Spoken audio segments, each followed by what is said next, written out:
Next, we're going to do supine lumbar peel. So this is a drill to improve your lumbar segmentation. So let's return back to our feet. If we go ahead and pull the feet down again as we were before, but now we start to pull a little bit harder, I want you to use the hamstrings here to lift your tailbone barely from the floor, but none of the rest of your low spine. And then slowly work your way up. Try to peel one bone of your low spine off the floor at a time using the downward pull of your heels until your entire low back is off the ground, so that the space that is below your belly button has cleared the floor, but your entire rib cage is still on the ground. At this position, if you've met me right here, we're going to feel heavy at the base of our ribs on the back side, between our ribs and the floor.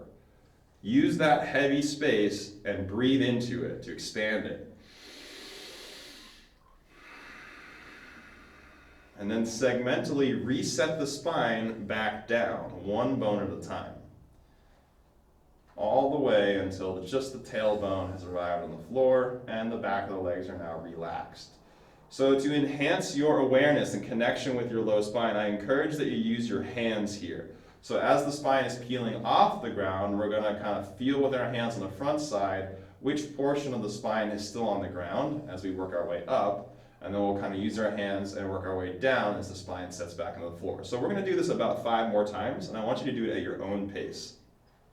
You peel up one bone at a time, nice and slow, until that spot behind your belly button has left the floor and it's just the ribs on the ground. We're going to hold the top of the peel for a big inhale into the back of the ribs, and a full exhalation.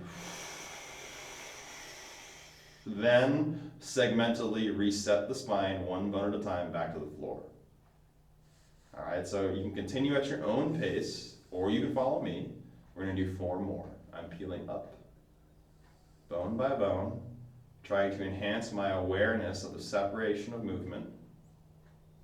I'm going to keep going until just the ribs are on the ground. I'm going to inflate and compress. Resetting back down as best I can, one bone at a time. On our way to 5, we have 3 more. Whenever you're ready, start your next peel, pulling with the hamstrings, tipping the belt towards your face, removing one spine bone from the ground at a time. Hold the top and breathe.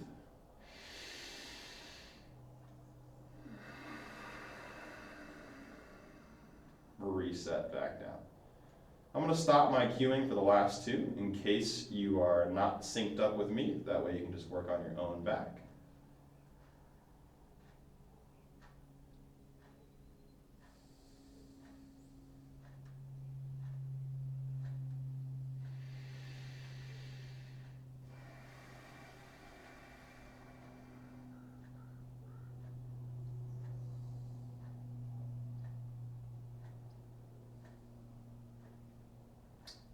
Last one.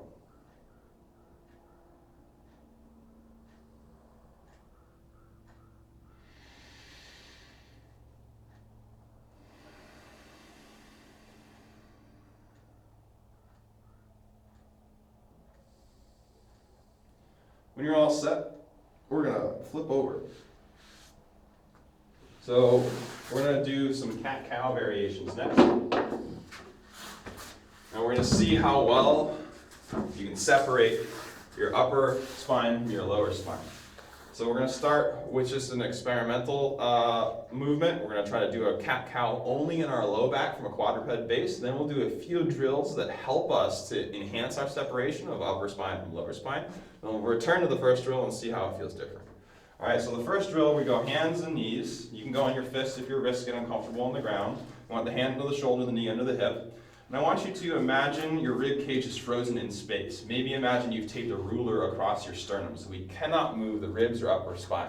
We're going to try to focus our movement in the lower back down here. So we're going to tip the belt buckle toward our face as we press the belly button toward the sky. This is flexion or rounding of the lumbar spine. The rib cage shouldn't have changed position yet. Then slowly tip your belt away from your face, pulling your belly button toward the floor. You should feel the lumbar muscles contracting as you arch your low spine. Go ahead and just slowly tip the pelvis back and forth as you round and arch your low back. And your goal is to see how well you can keep the rib cage in position as the low spine is changing shape. Don't worry if you're not executing perfectly. The goal is to observe this movement and how well you can create separation from lower spine and upper spine. We'll do this for about 30 more seconds.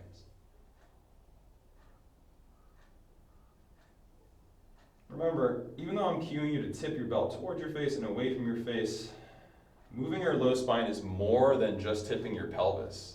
It's creating that rounding and arching across all 5 lumbar segments. As a landmark, try to feel where the base of your ribs are. They shouldn't be rising or falling as your low back moves. Some of you guys are doing pretty good.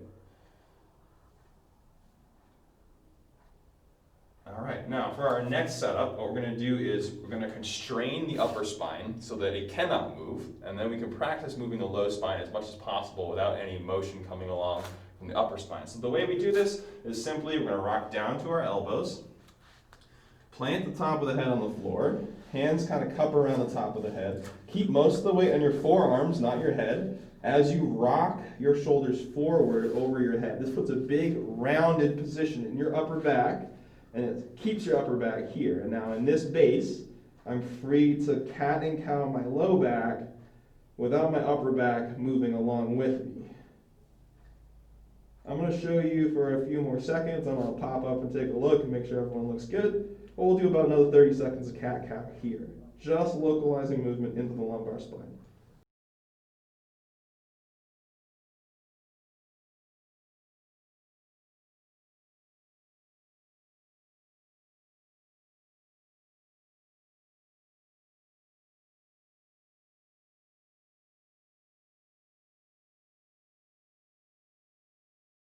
Okay, so for the next one, we're going to do the opposite.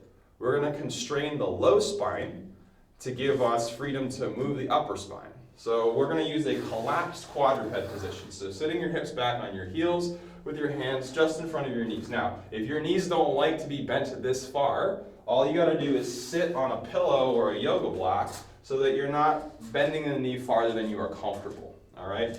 But either way, we have the hips on either the heels or an object, and we have feedback now where our pelvis hits our feet. With your hands just in front of your knees, I basically don't want you to move your stomach or your low back. So if you feel your belly button change position, or you feel your butt move on your heels or the block you're sitting on, you know you're moving into your low back. And the goal here is now to move across the rib cage of the upper spine. So this cat-cow is going to look more like this, a rounding of the upper spine, and an arching of the upper spine without moving low back or pelvis along with, all right? The thing that commonly happens here is that we excessively move our neck to contribute to the motion of the thoracic spine. So to limit that, I want you to pick a focal point out in front of you, maybe 3 to 6 feet in front of you on the floor, and keep your eyes on that point. It can be helpful here to direct movement towards certain landmarks in the body. So our thoracic spine is the part of our spine that has ribs. So the top of that is our collarbones, and the bottom of that is the base of our rib cage. So as you're rounding your back, think about bringing, on the front side of your body, the collarbones closer to the base of your ribs. And as you're arching your back, you want to bring your collarbones away from the base of your ribs, like you're showing your chest to the ceiling. If we use the same idea of physical landmarks on the spine, for this particular upper back cat-cow, we also should not be feeling a change in position between the base of the ribs and the belt buckle. So we want collarbones to be moving towards and away from the base of your ribs. That's flexion, extension, upper spine. Without the base of the ribs moving closer to or farther away from your belt buckle. Otherwise, that would be your low spine moving. Wherever you guys are at, I want you to meet me in upper spine flexion, so a rounded upper spine here. And what we're going to do now is use our breath to ask for more.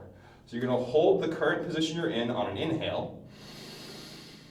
Exhale, see if you can bring your collarbones closer to your ribs. showing me a little more flexion across that upper back. Let's do this 2 more times here. Breathe into the back of your ribs. Exhale, ask for more rounding. 1 more time.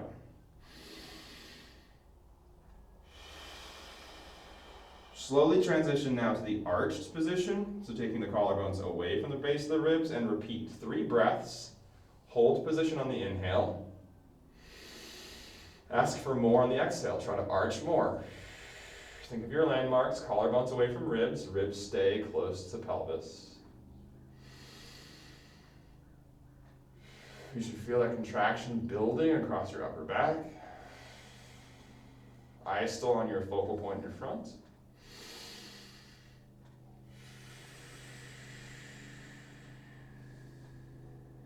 And then we're going to relax and come out. So now that we've done just a little bit of separation of lower spine, upper spine, we're going to come back to our regular quadruped shape and go for 1 more round of cat-cows. So we're going to do this a little bit differently than before.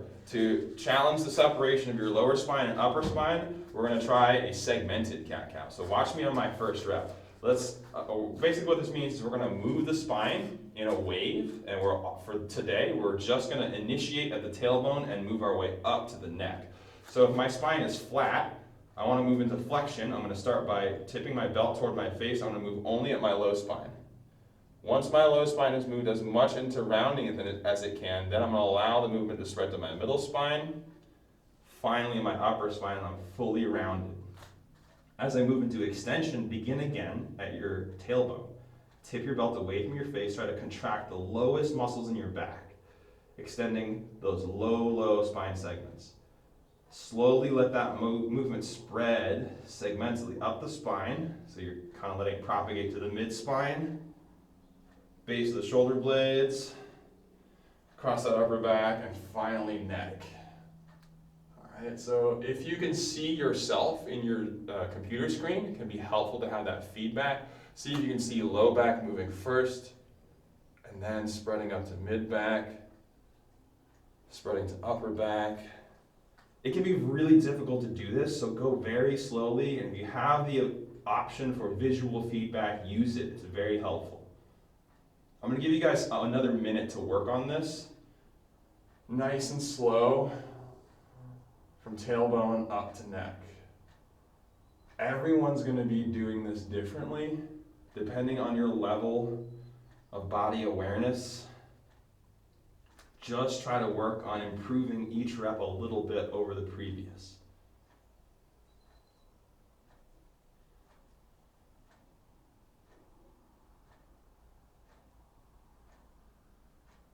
I find that the speed at which you can execute depends on your body map and how good it is.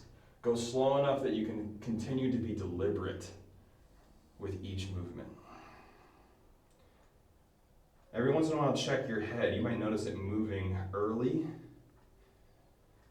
Wherever you're at, do 1 more rep in each direction, and then we're going to stand up.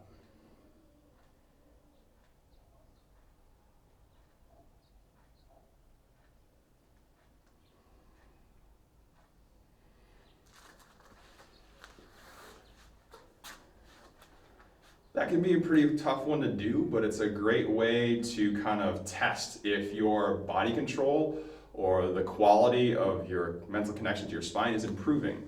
I don't think that by itself is a great way to train for better spine control, but it's your testing ground. It's where you can come back to and see how good you are at that.